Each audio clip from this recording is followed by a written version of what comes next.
Right now on News 8 at 9, celebrating diversity. The dinner held tonight recognizing the contributions of immigrants and refugees to life in the Quad Cities.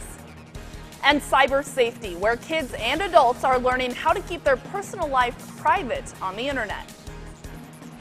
Now, live from WQAD, News 8 at 9 starts now. Good evening, everyone, and thank you for joining us for News 8 at 9. I'm Megan Noe.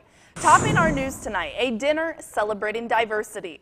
A local nonprofit is celebrating the contributions of immigrants and refugees to life here in the Quad Cities. More than 100 guests were expected at the Islamic Center in Bettendorf tonight. Quad Cities Alliance for Immigrants and Refugees hosted a dinner to honor those who have gone through the process of becoming a naturalized citizen of the United States. Organizers hope these new citizens leave feeling motivated and a part of the community. As I look around our country today, just so many people seem to be satisfied with where they're at. An immigrant and refugee, they have ones that are going to be satisfied with where they're at too, but a lot of them say, I'm here, let me do this, let me make my mark, let me get ahead. The keynote speaker tonight was an immigrant from China who started her own nonprofit. Well, once again, our weekend has gotten off to a beautiful start, and meteorologist Taylor Graham is in the Weather Center tonight with a look at how long the sunshine will stick around. Taylor? Yeah, there's no better place to be than the Midwest on this Saturday. Temperatures in the Quad Cities, we hit the 82-degree mark, so on the warm side. Cooler up in Minnesota, 72 in Minneapolis, 65 was the high in Dula, so pretty cool up there. Not seeing much in terms of cloud cover or rain. That will help to keep our temperatures on the low side tonight. Once we hit around the midnight hour, I expect temperatures to be in the lower 60s and then eventually cooling down into the mid 50s tonight. I'll have a look at your Sunday forecast in just a few minutes. All right, thank you, Taylor. A new generation spent the day learning about internet safety at the second CornCon Cybersecurity Conference. It's a hot topic these days with hackers targeting government email accounts, political parties, and even everyday internet users. So both kids and adults were at St. Ambrose University today, learning what they can do to protect their home and personal life on the internet. You know, you think that your house is safe because you have a lock on your door. Well, if somebody really wants to get into your house, they're going to find a way into your house. And so that translates to the internet. The conference paired cyber experts with everyday internet users, teaching kids about coding and electronics. Well, kids were able to do what they do best at the Boys and Girls Club Teen Center in Moline today. The annual Day for Kids event featured games, food, and face painting for kids of all ages. It's a way to get kids up and active in the community while also giving them the chance to showcase their creative side. Kids Day, kids get to have like lots of fun, and plus I get to dance. Day for Kids also encouraged adults to spend meaningful time with children and relive their own childhood through fun and active play.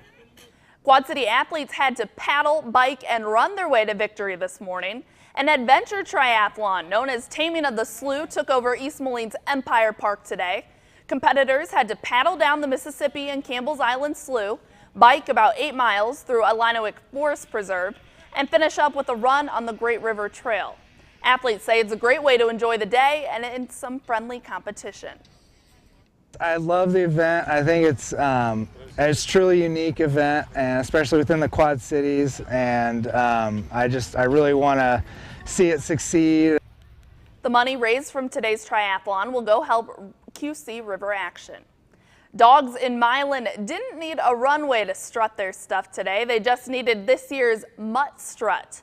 The event was hosted by the QC Animal Welfare Center as part of its mission to raise money for homeless animals in the Quad Cities. After a long walk on the Hennepin Canal pathway, pet owners got a chance to look for a gift for their furry friends and make some new friends along the way. It's just a really social, fun thing for people to do with their dogs, and they get to meet other people that are also like-minded and love their dogs too. The money raised during the Mutt Strut will help the center buy basic necessities for its foster animals. A group of Quad City boys got a confidence boost today thanks to a piece of clothing. News 8's Christina Laurie joins us to explain. Christina? Megan, it's as simple and small as a bow tie. Many young men here in the Quad Cities had never worn one before until today. Well, I always look good in suits, so. Confidence isn't a problem today for Makai Burrell. I want to go to college for pre-med. I want to be a doctor. But it's key for him and the 20 other boys who spent the afternoon at a bow tie brunch. We want to start them early, knowing that if you present yourself a certain way, people will look at you a certain way.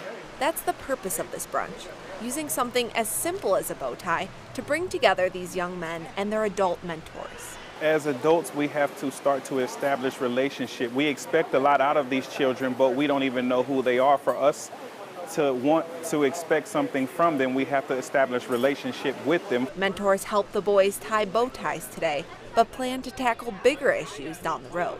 My main thing is letting them know that the things that look good aren't always good for you, to stay focused, have a vision. He tells me the right path to go because he has some struggles in his life. The boys also got backpacks filled with school supplies, but the tangible things aren't today's biggest takeaway. Getting to talk to my mentor, see how his life is going and how my life is kind of connected with that. 20 lives now tied together. Whatever you need from me, I'm there. Building relationships and confidence. The event organizer says she's already planning more formal events like today's brunch, but hopes the young men and their mentors will meet up together on their own. The mentors include community leaders, pastors, teachers, coaches, and business owners. Megan. Thanks, Christina. There's much more to come right here on News 8 at 9. Still ahead, striking back. How the Clinton campaign's new ad aims to set Donald Trump straight. An officer indicted the 3-year-old incident that's now forcing a Chicago police officer to face justice. You're watching News 8 at 9 with Megan Noe.